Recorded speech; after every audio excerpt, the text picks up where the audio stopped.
advent of technology, andyan yung within reach, everything, cell phone, internet, of course, yung Facebook, yung Twitter, punta sa cafes, lahat na yan available po sa ating mga kabataan, pati na rin ang matatanda. Ang problema lang, yung mga matatandang Pilipino, parang minsan, kadalasan din also, ito na yung ginawa nilang hanap buhay, ginawa na nilang pastime, at dahil na siguro walang magandang magawa, nag-e-enjoy manira ng araw ng tao. But what is Filipino in nature? Submissive. Buti na lang nilahi akong iba kasi hindi ako submissive. At mahilig tayong mag-chismis.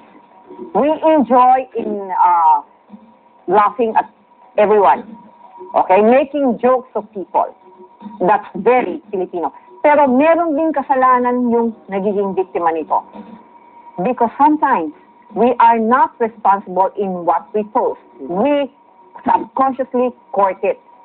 Inaanyayahan natin sila. Meron mga nagpo-post ng mga naka-nude, nakalabas yung dila, yung katulad ng kay Jojo eh. So, of course, no, which is, yun ay nagiging problema. Masyadong seductive at medyo malaswa. Bottom line dito, dapat ang responsibility natin, hindi nakakalimutan. We take it everywhere. At ang mga magulang is close contact and coordination and supervision sa ating mga anak. Alright. Yes. Follow us on Facebook.